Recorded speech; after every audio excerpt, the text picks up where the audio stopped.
Kimi K3 is out, and it is crushing the benchmarks. With 2.8 trillion parameters and 1 million context window, it is outperforming many of the frontier models, such as Opus and GPT-5.5. Based on its capabilities alone, it should already be a second DeepSeek moment, but it is not, at least for now, not the way it's being released. In this video, I'm going to talk about the incredible capabilities that it brings and discuss some of the challenges that make the model really hard to be used today. As you see, it is third most intelligent model, and it might be a little surprising, but it is also third most expensive model. If you go down further, you'll also notice that it is marked as proprietary, not as an open weight.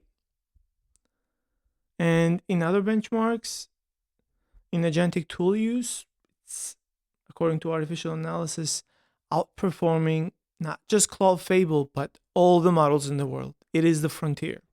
However, it does have one big drawback, and it is the output. Based on output tokens used to run artificial analysis index, it used the highest number of tokens, a lot more than GPT 5.5 or GPT 5.6 Sol, and same is true with Fable. And it even beat Opus in producing more tokens. Nevertheless, it is absolutely crushing the benchmarks in long context reasoning, in agentic use case, and it looks very promising for the real world use case. But now let's talk about the costs. As you see, it might not be the most expensive model, but it's not far from it either. It is significantly more expensive compared to any other open weight model out there. In general, GPT 5.5, which is more comparable model, and Opus cost a lot more. Of course, as we said, Kimi K2 does produce 1.8 times more tokens compared to GPT 5.5, so maybe their costs are more or less the same. As you see, costs don't look too bad, so what's the problem? The problem is, who does it target? Does it target individuals? Does it target enterprises? It does not have a compelling offer for either of them. Let's start with the people who want to use it for personal use. If you want to use AI regularly, if you're a dev or a normie who uses it for basic tasks, most likely you have a subscription. You don't need an API for that. And ChatGPT and Anthropic subsidize them really heavily. Cursor did a study where they proved that Anthropic's $200 plan provided $2,000 worth of compute. And that has gotten a lot worse. As you see, some of the estimates now put it up to 5,000 compared to 2,000 that Cursor found. For OpenAI, it's even worse. According to some of the estimates, it's up to 14,000. That is 70x.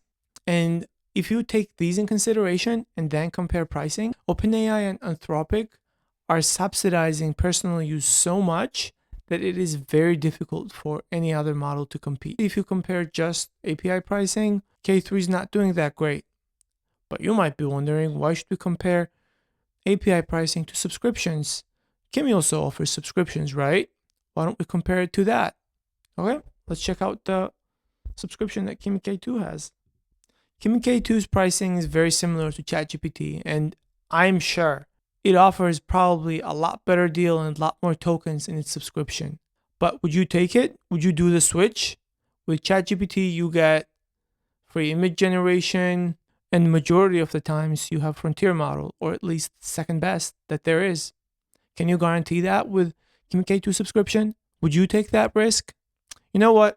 For OpenClaw users, I'm sure it's a great opportunity. But I'm sure they are already subscribed here.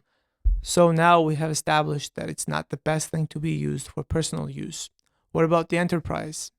Are the enterprise customers going to use it more heavily? Today, when the House Committee is investigating national security risk in Chinese AI models, do you think any of the major enterprises would risk switching to Kimi K3? I don't think so. I hope I'm wrong, but I really don't think so. But let's say they did. Let's say they decided to switch. What would be their options? Considering how tight the market is in open source models, and even if there was no risk, it is not even the best model, so the enterprises that are willing to spend a lot of money would still probably prioritize using the frontier models, such as Fable and Sol. Second, for companies that are already using OpenAI or Anthropic, a modest benchmark improvement or lower token rate would not really outweigh the migration and compliance and reliability costs that they have to face if they make this big switch. And for this reason, I think that in its current state, it's not ideal for enterprise customers. What can Moonshot do? I think they should open source it sooner. One of the biggest appeals of Kimi K2.7 was that it was open source, and for that reason, there were many providers, and there was a fierce competition. Based on pricing, it significantly outperformed some of the frontier models, but that's not possible today.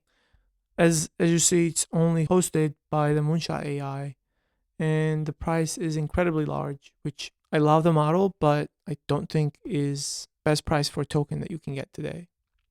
On the other hand, I want to also defend Moonshot a little bit. It's not really unreasonable what Moonshot's doing.